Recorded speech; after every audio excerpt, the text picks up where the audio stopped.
स्वागत है दोस्तों आपका एम्पलीफायर वर्ल्ड चैनल में। देखिए आज एक बोर्ड मेरे पास आया हुआ है। ये एनपीएन बोर्ड है, मतलब दो ट्रांजिस्टर इसमें एनपीएन लगते हैं। आप इसमें 3055 या 5200 या 0281 लगा सकते हैं। ये नॉर्थ इंडिया में ये बोर्ड काफ़ी फेमस है और ये होम एम्पलीफिकेशन के लिए, अगर आप कोई घर के लिए ऑडियो एम्पलीफायर बना रहे हैं और उसके लिए ये बोर्ड काफ़ी बेस्ट होता है, या फिर कमर्शियली आप किसी एम्पलीफायर को सेल करते हैं कम वाटेज के जो कि 100 वाट के करीब हो, तो भी ये बोर्ड काफ़ी अच्छा काम करता है। तो ये बोर्ड को इकोनॉमी बनाने के लिए इसके साथ 3055 ट्रांजिस्टर लगाया जाता है और यहाँ पर एक प्रीसेट दिया हुआ है जो कि 3055 ट्रांजिस्टर के बायस वोल्टेज को एडजस्ट कर देता है। और ये बायस ट्रांजिस्टर है इसका, और ये इनपुट ट्रांजिस्टर है।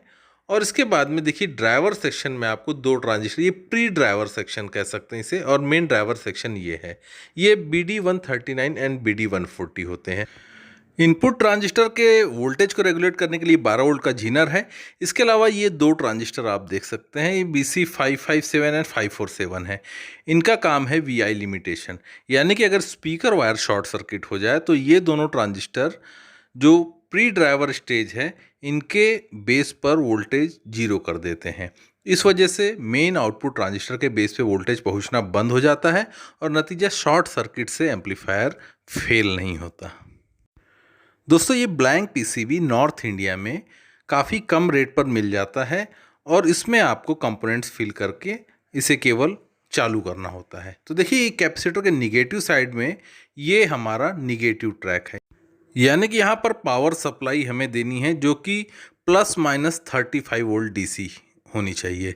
देखिए पॉजिटिव सप्लाई हमें इस ट्रैक पर देनी है और यहाँ पर बेस कलेक्टर एमीटर के कनेक्शन होंगे। तो देखिए सप्लाई वाला पिन हमेशा कलेक्टर पर जाता है और यहाँ पर देखिए पॉजिटिव सप्लाई कलेक्टर पे और ये एमीटर से आउट हो रहा है, तो यानी कि ये ड्राइवर वोल्टेज आ जाएगा यहाँ पर, तो जो कि मेन आउटपुट ट्रांजिस्टर के बेस पर जाएगा और जहाँ एमीटर रेजिस्टेंस है वो एमीटर पिन पर जुड़ जाएगी।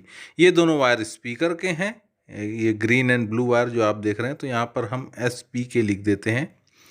इसके बाद ये दूसरी साइड में ये है हमारा कलेक्टर। देखिए क्योंकि ये NPN ट्रांजिस्टर है इसीलिए एमीटर प्लस कलेक्टर का कॉम्बिनेशन बनता है। ये बेस है और ये हमारा एमीटर है। दोस्तों इस बोर्ड के साथ समस्या ये है कि इसकी PCB के साथ जो भी कंपोनेंट फिलिंग गाइड मिलती है वो उसमें कुछ रेजिस्टेंस की वैल्यू गलत होती है, इस वजह से कई बार ये चालू नहीं होता है। तो आज मैं इसका फुल सर्किट डायग्राम आपके सामने ड्रॉ करता हूँ और स्पेसिफाइड कौन कौन से रेजिस्टेंस और कहाँ कौन से कंपोनेंट्स लगने हैं ये मैं ड्राइंग के जरिए आपको दिखाता हूँ। आप इस ड्राइंग के जरिए इसको जनरल PCB पर भी बना सकते हैं।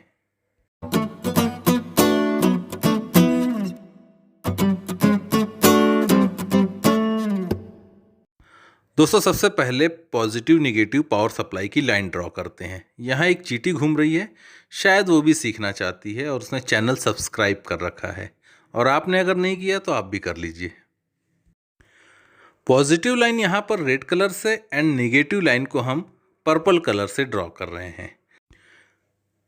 देखिए यहाँ पर हमें निगेटिव 40 वोल्ट मैक्सिमम DC देना है। आप चाहें तो 45 वोल्ट तक भी इंक्रीज कर सकते हैं, लेकिन safe side 35 to 40 volt DC है। इसके बाद देखिए हमने सबसे पहले मेन आउटपुट ट्रांजिस्टर ड्रॉ किए हैं। अब तक हम इनपुट स्टेज से शुरू करते आ रहे थे, लेकिन यहाँ पर हम थोड़ा रिवर्स साइड से चलते हैं मेन आउटपुट ट्रांजिस्टर से। तो देखिए इसमें केवल NPN ट्रांजिस्टर लगते हैं, इसीलिए यहाँ पर दोनों ही NPN ट्रांजिस्टर मैंने ड्रॉ किए हैं। तो देखिए पहला जो माइनस साइड में NPN ट्रांजिस्टर है उसका एमीटर -40 वोल्ट की लाइन से जुड़ा है, और सेकेंड जो ट्रांजिस्टर है ये पॉजिटिव से इसका कलेक्टर जुड़ेगा। देखिए दोस्तों यहाँ पर बहुत कन्फ्यूज़न होती है NPN और NPN के कॉम्बिनेशन में, इसीलिए इसमें बहुत ध्यान देने की ज़रूरत है। एक साइड जो है पॉजिटिव साइड का एमीटर एंड निगेटिव साइड का कलेक्टर आपस में जुड़ते हैं कुछ इस तरीके से। ये हमने यहाँ पर जोड़ दिया। तो ये रेजिस्टेंस हमने 0.33 ओम 5 वाट लगाई है। आप इसमें 0.47 ओम 5 वाट तक लगा सकते हैं। इसके बाद बहुत ही कॉमन कनेक्शन होता है जोबल नेटवर्क का, जिसमें 10 ओम की रेजिस्टेंस एंड 0.1 यूएफ का कैपेसिटर आपस में ऐसे सीरीज में इस तरीके से जुड़ा हुआ होता है। यहाँ 10 ओहम 0.5 वाट ले सकते हैं या फिर 1 वाट भी आप लगा सकते हैं। यहाँ कैपेसिटर 104 आप ग्रीन वाला यूज़ करिए जो कि 100 वोल्ट का होता है। नेक्स्ट इसके बाद यहाँ पर इस ट्रांजिस्टर का ड्राइवर और इस ट्रांजिस्टर का ड्राइवर हम बना लेते हैं। तो ये ट्रांजिस्टर के ड्राइवर देखिए BD139 एंड BD140, ये काफ़ी फेमस ट्रांजिस्टर हैं। तो देखिए इनके भी नंबर लिख देते हैं मेन आउटपुट ट्रांजिस्टर के। ये है 2N3055। आप इसकी जगह दूसरे एनपीएन ट्रांजिस्टर भी यूज़ कर सकते हैं, उसमें कोई इशू नहीं है, लेकिन 3055 बाकी ट्रांजिस्टर के मुकाबले रबस्ट और चीप होता है। लेकिन दोस्तों यहाँ प्रॉब्लम यह है कि इसका absolute maximum rating voltage 60 volt DC है, इसीलिए इसे 40 वोल्ट से आगे नहीं ले जाना चाहिए, या 45 वोल्ट तक भी आप इसे ले जा सकते हैं, लेकिन जैसे जैसे वोल्टेज इंक्रीज होता है ये डेंजर जोन में जाने लगता है। तो इसके लिए सेफ वोल्टेज यही है 35 to 40 volt DC. Positive side के ड्राइवर ट्रांजिस्टर जो कि BD139 है, उसका एमीटर 2N3055 से जुड़ेगा। सेम निगेटिव साइड में इस ट्रांजिस्टर का कलेक्टर जो है ये 3055 के बेस से जुड़ेगा। निगेटिव साइड में हमारा BD140 ट्रांजिस्टर है। तो चलिए इस प्रकार हमने जोड़ दिया। इसके बाद ये स्पीकर वाली जो लाइन है इसे फीडबैक के लिए भी हमें एक्सटेंड करना होता है, तो इसको अब हम आगे थोड़ा एक्सटेंड कर लेते हैं। इस तरीके से हमने इसे आगे और बढ़ा लिया है। पॉजिटिव साइड के ड्राइवर ट्रांजिस्टर का कलेक्टर डायरेक्ट पॉजिटिव सप्लाई से जुड़ेगा। और देखिए मेन आउटपुट ट्रांजिस्टर का कलेक्टर भी पॉजिटिव सप्लाई से है। सेम ड्राइवर ट्रांजिस्टर जो है BD139, इसका कलेक्टर भी पॉजिटिव सप्लाई से जुड़ा हुआ है। तो चलिए हम इसका यहाँ पर नंबर लिख लेते हैं ताकि कोई कन्फ्यूज़न ना रहे। BD139 ये NPN ट्रांजिस्टर है एंड BD140 ये PNP ट्रांजिस्टर है। इसकी जगह अगर आप सुपीरियर ट्रांजिस्टर हैवी में यूज़ करना चाहते हैं तो आप A940 यानी कि BD140 की जगह A940 एंड BD139 की जगह C2073 यूज़ कर सकते हैं। इसके बाद देखिए दोस्तों, जो मेन आउटपुट ट्रांजिस्टर है उसका बेस जो है एमीटर के साथ एक रेजिस्टेंस के जरिए जुड़ा होता है। तो देखिए 100 ओहम 1 वाट इस रेजिस्टेंस के जरिए मेन आउटपुट ट्रांजिस्टर 2N3055 इसके बेस को जोड़ा जाता है। ये इसलिए होता है कि अगर जिस समय पॉजिटिव साइड का ट्रांजिस्टर वर्क कर रहा है, ठीक उसी समय निगेटिव साइड वाला ट्रांजिस्टर बिल्कुल भी कंडक्ट नहीं करना चाहिए। इसके लिए ये रेजिस्टेंस उस ट्रांजिस्टर को बिल्कुल 0 वोल्ट पर लेके आ जाता है, बेस वोल्टेज को। इस वजह से ये ट्रांजिस्टर कंडक्ट नहीं करता और कोई क्रॉस ओवर फीडिंग नहीं होती, एक दूसरे से वोल्टेज शॉर्ट नहीं होता। दोस्तों इस ट्रांजिस्टर का एमीटर स्पीकर लाइन पर एक 100 ओहम की रेजिस्टेंस से लगाया जा सकता है, लेकिन इस सर्किट में वैसा नहीं किया गया है। इस सर्किट का अरेंजमेंट थोड़ा अलग है। यहाँ पर 100 ओहम की रेजिस्टेंस डायरेक्ट 2N3055 जो निगेटिव साइड में इसके कलेक्टर पे जुड़ा हुआ है। इसके अलावा इसके अक्रॉस एक डायोड भी लगा हुआ है। ये डायोड की वैल्यू 4007 है। ये अब किस लिए ऐसा अरेंजमेंट है ये मुझे समझ में नहीं आया है। अगर आप में से कोई जानता है तो प्लीज़ कमेंट में उसे एक्सप्लेन करिएगा। इसके बाद दोस्तों यहाँ पर प्री ड्राइवर स्टेज आ जाती है। इसके ट्रांजिस्टर के नंबर BD139 एंड BD140 है, लेकिन इसमें थोड़ा अरेंजमेंट अलग है, अभी अपोजिट है।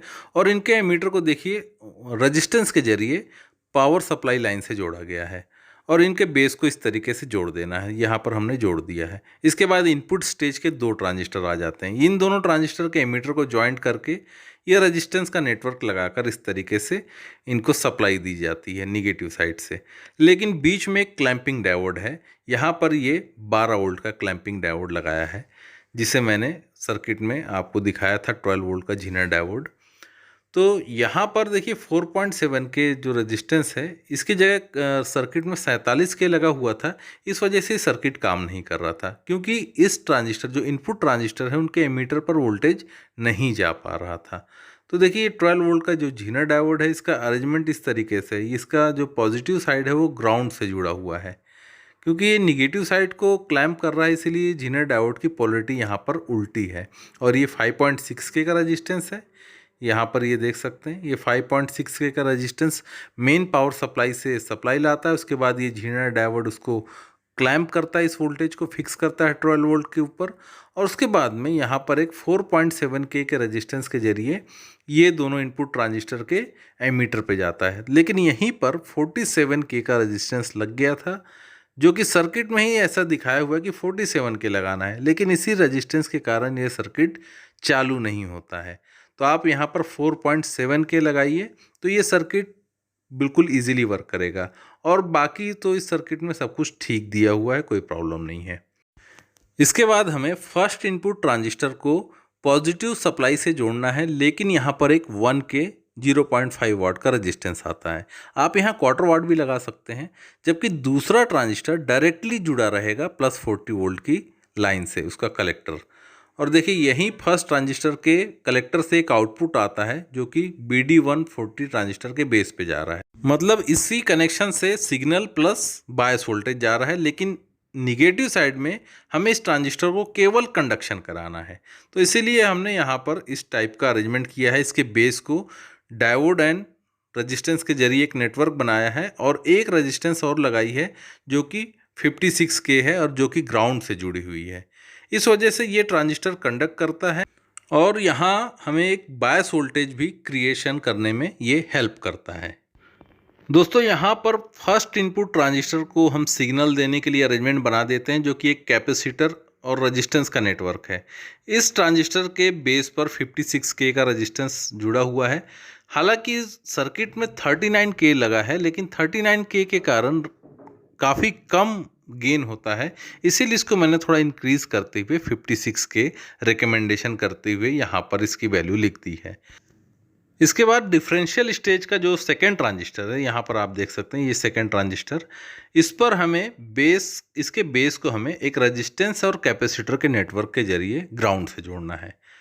कैपेसिटर की वैल्यू 100 एंड रेजिस्टेंस की वैल्यू 1K है। इस टाइप के सिंबल ने बहुत से सब्सक्राइबर पूछते हैं पॉजिटिव एंड निगेटिव कौन सा है। तो देखिए छोटा वाला जो इन साइड का होता है वो पॉजिटिव होता है, और आउटर साइड जो बड़ा है मार्क वो निगेटिव होता है। नेक्स्ट इसके बाद देखिए दोस्तों यहाँ पर एक फीडबैक रेजिस्टेंस आता है जो कि गेन को कंट्रोल करता है, जो इसके बेस पे जुड़ेगा। लेकिन उसके पहले अभी यहाँ पर हमें ये BD140 जो कि इसको यहाँ सिग्नल मिल रहा है, एंड ये ट्रांजिस्टर जो यहाँ से कंडक्ट कर रहा है, लेकिन यहाँ पर बायस वोल्टेज क्रिएट नहीं होगा क्योंकि यहाँ पर कोई वोल्टेज डिवाइडर नेटवर्क नहीं है। यही निगेटिव वोल्टेज डायरेक्टली यहाँ से इस BD140 के बेस पे जाएगा, और ये पॉजिटिव वोल्टेज यहाँ से इस BD139 के बेस पे चला जाएगा। इसलिए यहाँ पर वोल्टेज डिवाइडर नेटवर्क नहीं है, इसीलिए फुल वोल्टेज बेस पे जाएगा और ये सर्किट काम नहीं करेगा। तो इसीलिए यहाँ पर एक ट्रांजिस्टर और लगाया जाता है। ये ट्रांजिस्टर इन दोनों BD139 एंड BD140 इन दोनों को कपलिंग करेगा, यानी कि इनको जोड़ने का काम ये ट्रांजिस्टर करता है। अब ये ट्रांजिस्टर के कलेक्टर को इस साइड जोड़ना है और एमीटर को निगेटिव साइड, ये हमने जोड़ दिया। देखिए यहाँ पर आप देख सकते हैं ये ट्रांजिस्टर की मैं बात कर रहा हूँ, ये वही ट्रांजिस्टर है जो कि BD139 एंड BD140 को आपस में कपल्ड कर रहा है। तो ये BC548 है, ये NPN ट्रांजिस्टर है। आप इसकी जगह MJE340 BD139 ये भी लगा सकते हैं। तो लेकिन ये ट्रांजिस्टर अभी काम नहीं करेगा क्योंकि इस ट्रांजिस्टर के बेस पे कोई वोल्टेज नहीं है। अब इसके बेस पर हमें कितना वोल्टेज देना है यही डिसाइड करता है कि बायस वोल्टेज कितना बनेगा। तो इसके लिए यहाँ पर एक इस टाइप का एक नेटवर्क बना होता है। एमीटर से एंड कलेक्टर से एक वोल्टेज डिवाइडर और एक प्रीसेट लगा देते हैं, जिसको एडजस्ट करने से बायस वोल्टेज कम ज़्यादा होते हैं, और इस वजह से आपके आउटपुट की क्वालिटी डिसाइड यहीं से होती है। तो ये कलेक्टर साइड में 1.5K है एंड 1K का प्रीसेट है और 1K एमीटर साइड रेजिस्टेंस है। तो ये इस तरीके का एक नेटवर्क है। अब ये कपल्ड हो जाने के बाद में हमें यहाँ पर जो वोल्टेज है, एक साइड में पॉजिटिव 0.7 वोल्ट के करीब मिलता है, एक साइड निगेटिव वोल्ट मिलता है। दोस्तों यही वोल्टेज आपके एम्पलीफायर के साउंड क्वालिटी को डिसाइड करता है। मिनिमम जो एक्सेप्टेबल लिमिट है, जैसे 0.6 के बाद से आपका साउंड क्वालिटी ओके हो जाती है। लेकिन जैसे अगर आप इसे 1 वोल्ट या 1.5 वोल्ट के आसपास लेके जाते हैं, तो जब आप फुल साउंड ओपन करते हैं तो जो बेस की क्वालिटी है वो काफ़ी क्लीन आती है और क्रॉस ओवर डिस्टोर्शन कम होने लगता है। लेकिन दोस्तों इस वोल्टेज को बढ़ाने की कीमत भी चुकानी होती है। कीमत इसलिए कि जैसे ही आप इसका वोल्टेज बढ़ाने लगते हैं, मेन आउटपुट ट्रांजिस्टर बहुत तेज़ी से हीट होने लगते हैं। इसका नतीजा ये है कि आपको काफ़ी बड़ी हीट सिंक का इस्तेमाल करना पड़ेगा। आपके एम्पलीफायर की एफिशिएंसी कम हो जाती है, इसलिए बल्कि पावर सप्लाई और बड़े बड़े कैपेसिटर लगाने पड़ते हैं। नतीजा ये होता है कि काफ़ी खर्चा हो जाता है। अब आपको डिसाइड करना है कि आप इसका वोल्टेज कहाँ तक लेके जाते हैं। अगर आप कम खर्चे में चाहते हैं तो ठीक है, 0.6 0.7 तक आप रह जाइए। अगर आप इसके आगे जाना चाहते हैं तो आपको बल्कि पावर सप्लाई और बड़ी हीट सिंक लगानी होगी। इसके बाद देखिए दोस्तों, इस ट्रांजिस्टर जो बायस ट्रांजिस्टर, इसके कलेक्टर एंड एमीटर के बीच में एक कम वैल्यू का कैपेसिटर लगाया जाता है। जैसे जो बड़े एम्पलीफायर होते हैं इनमें ये 1 UF तक लगा होता है, लेकिन ये काफ़ी छोटा है, 60-70 या 100 वाट मैक्सिमम जा सकता है, तो ये इसलिए यहाँ पर 0.1 UF का लगाया गया है। इसके बाद ये है गेन रजिस्टेंस। यहाँ पर देखिए इनपुट में हमने 56 के लगाया है, तो यही रजिस्टेंस हमें यहाँ पर भी लगाना है। तो इस तरीके से हम यहाँ पर जोड़ देंगे तो ये गेन रजिस्टेंस लगते ही हमारा सर्किट कंप्लीट हो जाता है। तो देखिए हमने यहाँ पर सर्किट कंप्लीट कर दिया है। दोस्तों यहाँ पॉजिटिव एंड निगेटिव साइड में हमें ये दो कैपेसिटर दिखाई दे रहे हैं ऑरेंज कलर के। ये दोनों कैपेसिटर सप्लाई लाइन पर फिल्ट्रेशन का काम करते हैं। इन दोनों की वैल्यू 220 UF 63 वोल्ट है। तो यहाँ पर हम उसको ड्रॉ कर लेते हैं, पॉजिटिव और निगेटिव पर ये हमने ड्रॉ किया और दोनों की वैल्यू हमने यहाँ पर लिख दी है। दोस्तों इस वीडियो के शुरुआत में मैंने आपको VI लिमिटर से संबंधित ये दो ट्रांजिस्टर के बारे में बताया था। ये दो ट्रांजिस्टर को मैं इस सर्किट में ड्रॉ नहीं कर रहा हूँ, इसके बिना भी ये सर्किट काम करने लग जाएगा। ये दोनों ट्रांजिस्टर कैसे काम करते हैं और हम किसी और एम्पलीफायर में इसको कैसे ऐड कर सकते हैं, इसके ऊपर एक अलग से वीडियो आ जाएगी। तो दोस्तों आपका बहुत बहुत शुक्रिया, आपने इस वीडियो को पूरा देखा। तो मिलते हैं नेक्स्ट वीडियो में, तब तक के लिए अपना ख्याल रखिए। Thank you for watching and have a nice day.